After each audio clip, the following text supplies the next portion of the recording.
Boa noite, pessoal. Todos já deram as boas-vindas, eu dou também. Muito obrigado por terem vindo, sejam bem-vindos à casa. Mais que uma palestra, hoje eu acho que eu vou fazer um convite à reflexão. De vez em quando é bom falar de certas coisas assim que passam batidos. É bom aprender, é bom ouvir coisas novas, é bom falar nos orixás. Mas por que a gente faz tudo isso? Por que a gente vem aqui em qualquer tempo religioso? Porque, aliás, nós somos religiosos. De uma maneira geral, todo mundo é religioso em maior ou menor grau. Dizem que até os ateus. Não sei se é assim ou não, acho que talvez seja mais uma questão de consciência, de percepção da pessoa se dar conta disso ou não.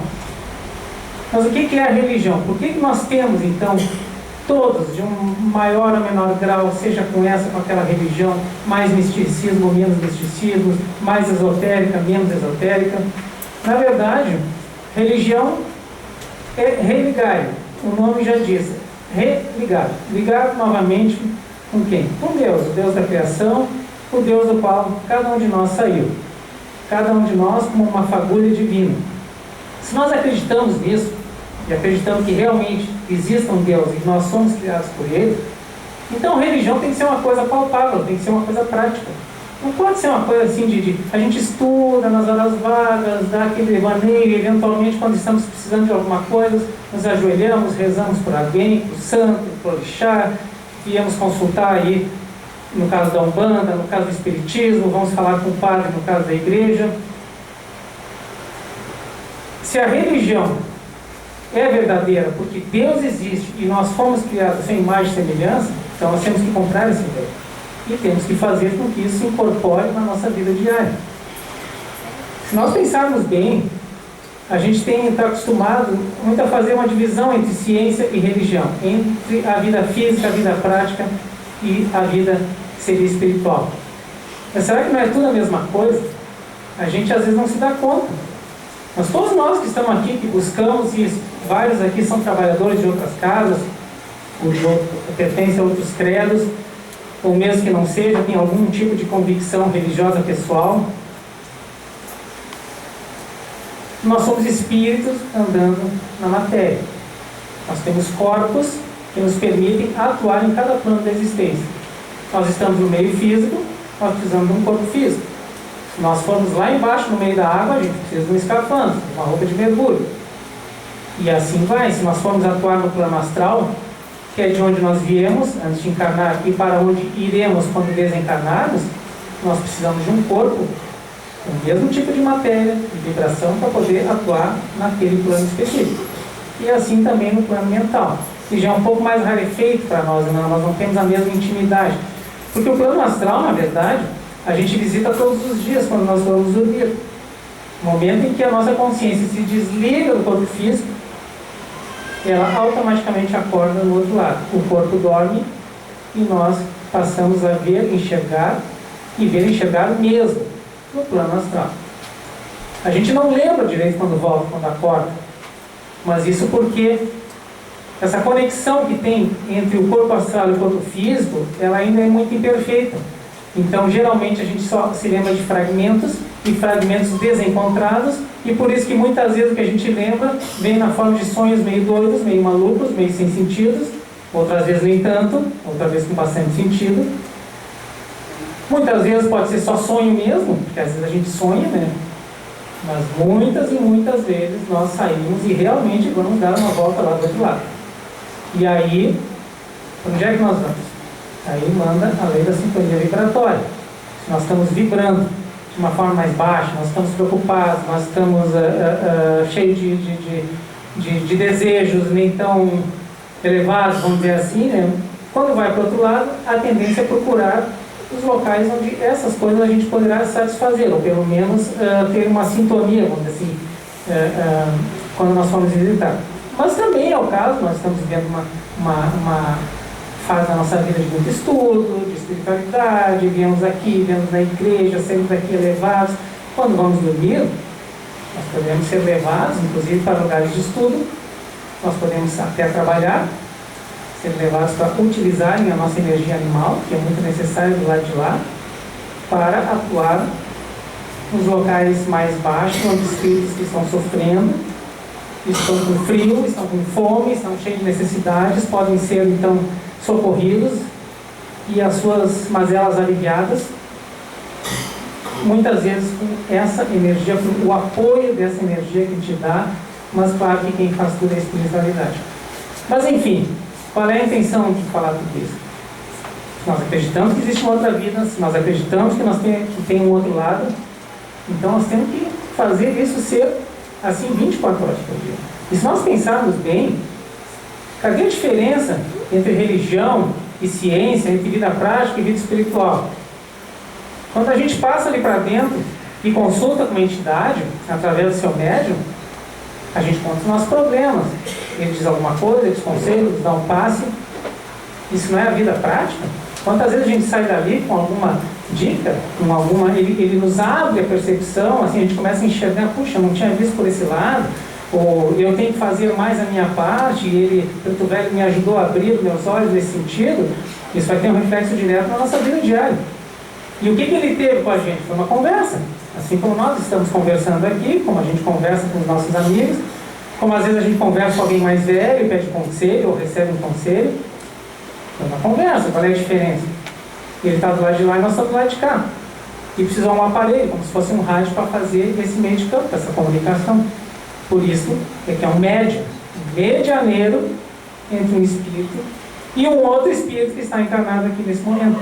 A gente só não vê eles, e alguns veem, alguns têm clarividência, não permanente, mas tem flashes, ou clareaudiência, tem percepções, mas de um modo geral a gente não vê porque a nossa consciência está focada no plano físico. Então a gente está vendo o que está acontecendo aqui.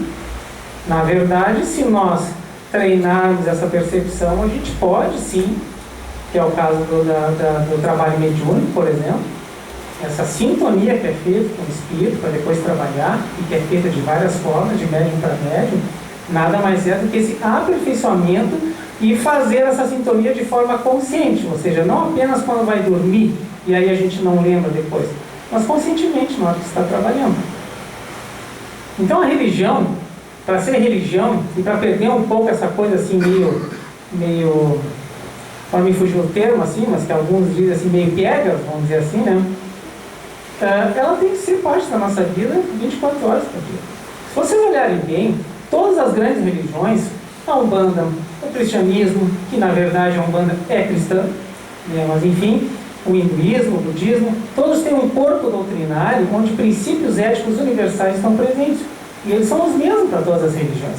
Muda o palavreado aqui e ali, mas sempre não matarás, não fazer ao outro que não querer que os façam, e assim por diante.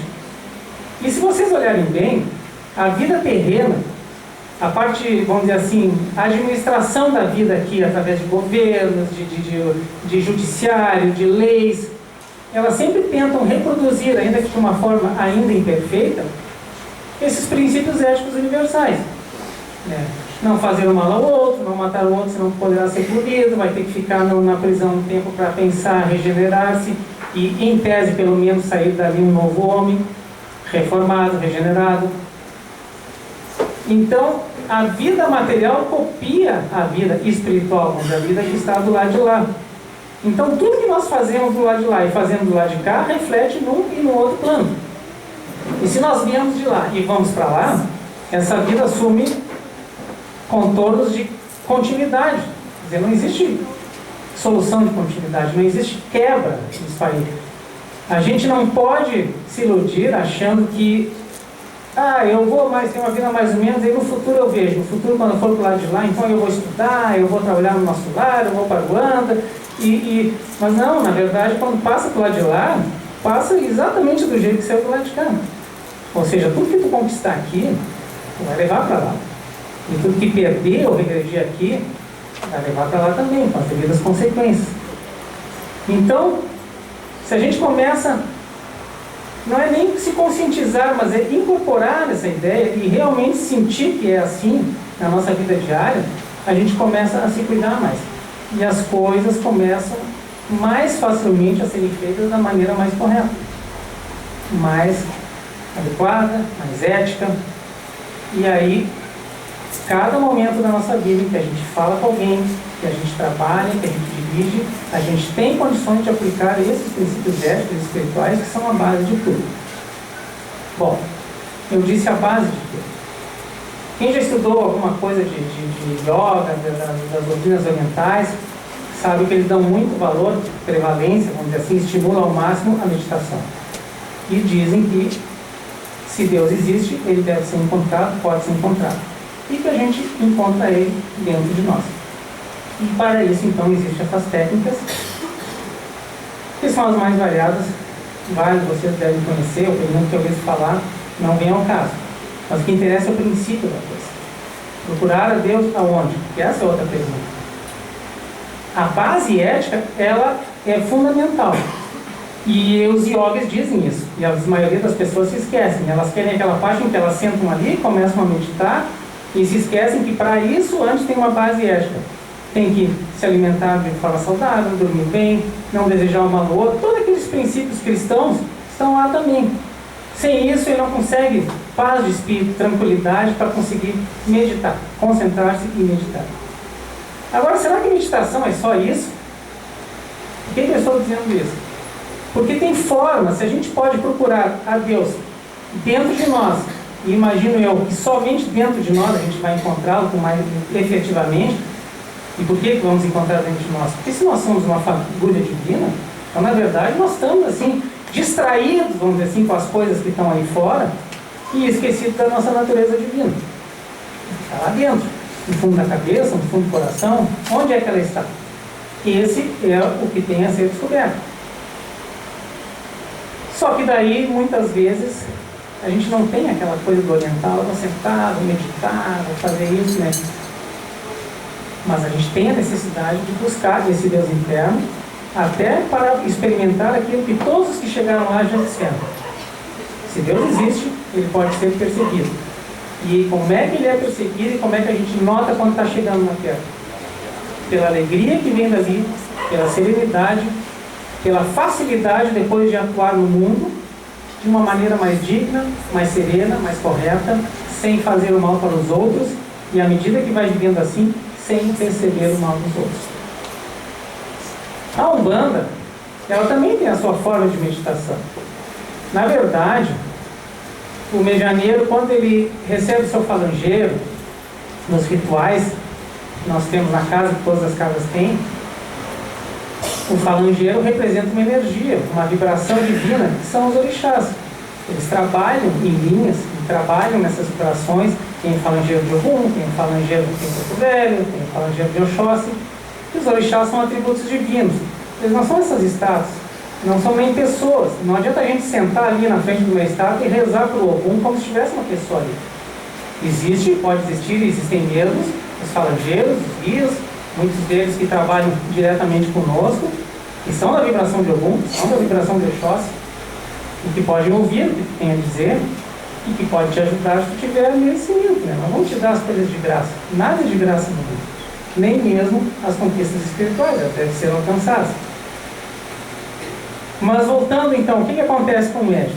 Naquele momento em que o falangeiro vem, se acerca dele, então ele se torna receptivo, está se trazendo Deus, vamos dizer assim, vamos generalizar, Deus na forma de uma vibração do orixá, através daquele falangeiro, está chegando até aquele indivíduo, até nós.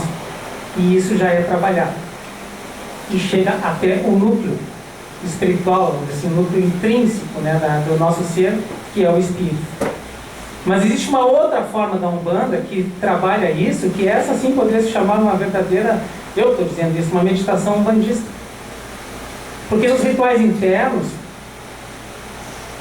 também são utilizados esses métodos indutores de estados alterados da consciência, mas muitas vezes, geralmente no trabalho interno, nem é para receber falangeiro. Na verdade, é para que o médium se conecte com a energia dos orixás. Seja Yansan, seja Ogum, seja Oxóssi, aquilo vai sendo gradativamente, o dirigente vai controlando e vai fazendo passar, e os médiuns têm essa possibilidade. Por que métodos indutores de estados alterados de consciência? Porque existe toda uma preparação, existe um ritual, existe o ponto cantado, isso tudo facilita, vai fazendo com que a gente entre no clima, e aí acontece o contrário. Acontece que o médium, se libertando das suas couraças, se deixando levar por aquilo, o seu animismo e a sua memória espiritual que está dentro de si e que vem ao longo de eras, ao longo de incontáveis encarnações lhe acompanhando, como se despertasse e faz a conexão com essa energia do orixá. Isso é uma forma de meditação. Nós estamos nesse momento nos conectando com Deus, ainda que com uma vibração divina, não propriamente o Deus, porque como uma lâmpada de 50 watts não pode suportar a energia pura que sai do Itaipu, nós também não poderíamos. Mas essa fraçãozinha, vamos dizer assim, esse pedacinho, essa coisinha que é despejada em cima de nós e que já faz um bem danado, sim, nós podemos experimentar. E nesse momento nós estamos meditando dinamicamente. A assistência pode fazer a mesma coisa, ainda que de outra forma. Se vocês notarem bem, a casa tem regras, a casa tem disciplina, se pede que se desligue o celular lá na frente, se pede que se guarde silêncio, se pede que de preferência a pessoa, em vez de conversar, leia um livro espiritual, ou até fique quietinho, feche os olhos e se concentre. Se concentre nas energias que estão nesse momento pairando sobre todos nós. Isso também são métodos indutores de estados alterados de consciência, no caso de uma meditação. Vamos pensar sobre o seguinte aspecto. Você entra, senta, fica quietinho e começa a simplesmente se deixar envolver por aquela energia. Quem é trabalhador, claro, não vai ficar recebendo aqui no salão, mas ele tem a memória espiritual daqueles momentos em que ele trabalha com o seu falangeiro e daquela energia, não com o falangeiro, mas a energia do orixá que passa por si.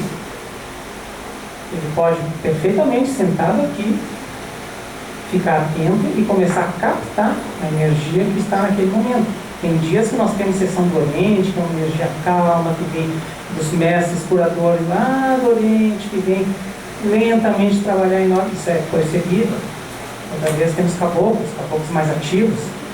Se sente essa energia também, você pode se conectar com a energia de alguns que estão precisando de vontade. Tudo isso pode ser feito e funciona. Muita gente faz isso. Os métodos indutores de estados alterados de consciência, como se diz aqui, nesse caso, é essa disciplina, essa maneira de chegar, sentar, ficar quietinho e perceber as vibrações que estão ao seu redor. O que facilita para fazer isso na vida diária?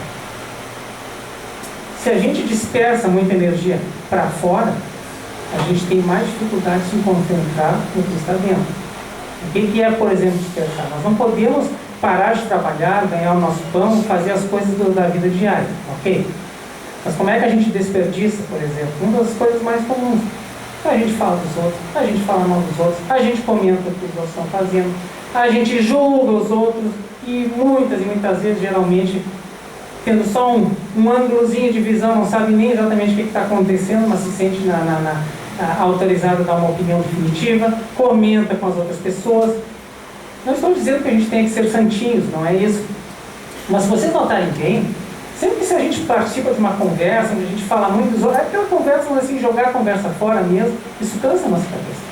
Nós estamos jogando a nossa energia para objetivos externos, e isso depois vai fazer falta quando nós precisarmos nos concentrar nos objetivos internos. Então, se a gente lá fora dá uma treinadinha nisso aqui, quando chega aqui dentro, vai captar melhor. Se captarem melhor e se sentirem essa coisa boa, e se quando lá está se desenvolvendo agir, estão tocando os pontos, a pessoa se concentrar nos pontos que estão tocando, tentar entrar na letra, no significado da letra, naquela vibração mais firme, ou mais serena, das águas, se for de caboclos, falangeiros, de capangueiros, seja o que for, se for do preto velho, ela vai se sentir melhor. E isso, se ela sair daqui serena, com a respiração mais tranquila, mais otimista, apesar dos problemas que estão surgindo, e mais alegre, não vou dizer feliz, porque a felicidade é uma coisa assim ainda muito difícil para a gente alcançar aqui, mas mais alegre, mais serena, sabe o que é aquela alegria serena? Não saltitando, mas serenamente. Então, ela fez a meditação e pode levar isso para a sua vida externa. Se ela conseguir levar isso por um maior tempo possível, ela vai sentir os benefícios lá fora.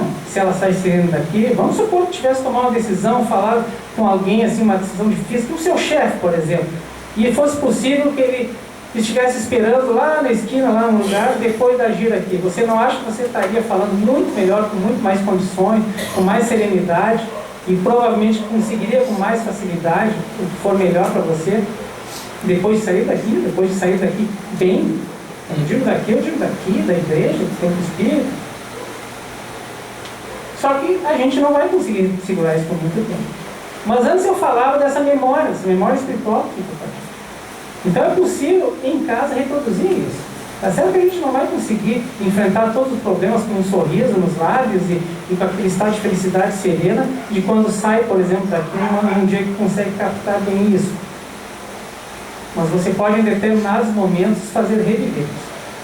Por exemplo, todas as noites, quando você deitar, toma um banho, relaxa, não se alimenta demais para não ficar pesado, deita na cama. E quando adormecer, tenta reviver isso aqui. Procura lembrar, se transporte mentalmente para o lugar onde você estava sentado, e se você teve aquelas percepções no sentido de sensações, de bem-estar, aquela vibração gostosa entrando através do seu ser, te deixando calmo, sereno e alegre, imagine que isso está acontecendo, que você está ali, você verá que você puxará essas vibrações, isso é automático, e você então trará aquilo de novo para você e daqui a pouco vai fechar os olhos, vai dormir sem se dar conta e vai dormir num estado vibratório bem melhor que se dormisse remoendo coisas, remoendo ódio, remoendo, o cara me disse isso, o que eu ia dizer para ele, por que eu não disse aquela coisa, ou por que será que ele fez aquilo comigo, a gente nem sabe bem, já começa a viajar e pensar coisa. Não é fácil, mas é uma maneira de contrabalançar isso aí e funciona. Quando você tiver que tomar uma decisão, agora não ir dormir, mas acordado, tiver que ter um encontro difícil, tiver a oportunidade de ficar num lugarzinho quieto e fizer a mesma coisa, você vai ver que você vai sair melhor, melhores condições. Se você for para um lugar, num sítio vibratório dos orixás, na natureza, na frente do mar, na mata, e sentar ali, e ficar quietinho, lembre-se de novo, como se você estivesse sentado ali na cadeira, percebendo aquelas vibrações. Aí vai haver a junção com as vibrações, que é o próprio local natural onde o orixá está presente no plano físico, e isso vai ser muito poderoso, muito forte, funciona. E assim, em vários momentos da sua vida, você vai conseguir prolongar isso. Assim como a gente sai daqui, e muitas vezes, quando é assim, está pensando lá, quando é que vem a sexta-feira de novo, e vem, vamos dizer assim, renovar esse axé, você pode fazer essa renovação cíclica também na sua casa, também no seu local de trabalho, e conseguir aos poucos ir se transformando sem se dar conta. Isso é apenas uma dica, uma maneira de trazer a religião para a nossa vida diária. E se dar conta que milagres não existem, né? Na verdade, mesmo quando existem curas, tem alguém lá do outro lado fazendo uma operação, cortando com bisturi astral, no seu corpo etérico, no seu corpo astral. A gente não vê essas coisas, pensa que é um milagre, mas não sai do nada. Então a vida lá é igual aqui. E quando tu te prepara bem aqui, tu vai para lá numa condição melhor, num lugar melhor, não apenas quando nós desencarnamos, mas quando nós estivermos dormindo também. Todo dia a gente sai do corpo, algumas vezes sonha, fica ali parado em cima, desdobrado, muitas e muitas vezes a gente sai e vai dar uma volta lá. Por que não ir para um lugar cada vez melhor? Entrar num lugar onde pode ser, inclusive, estudar, receber orientação, isso tudo existe, isso tudo é prático. Agora eu vi, alguns poderão dizer, mas será que é assim mesmo? Bom, pessoal, mas então fica mais fácil ser que nem o ateu, né? Não acreditar e viver uma vida. Se a gente vem atrás disso, então é melhor comprar a ideia, né? Nem que seja para ver se funciona. Tá? Na dúvida, pratica. E não acredite em mim, acredite nos resultados que cada um de vocês vai perceber ao longo do tempo, se for sincero nessa música. Era isso, esse era o convite para a reflexão.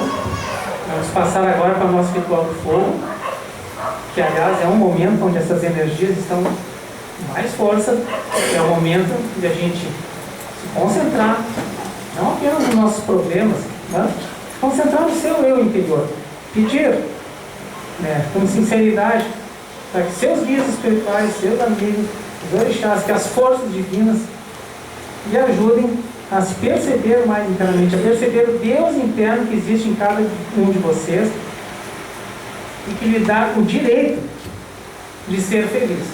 Basta que a gente procure com sinceridade e com nobreza de propósito.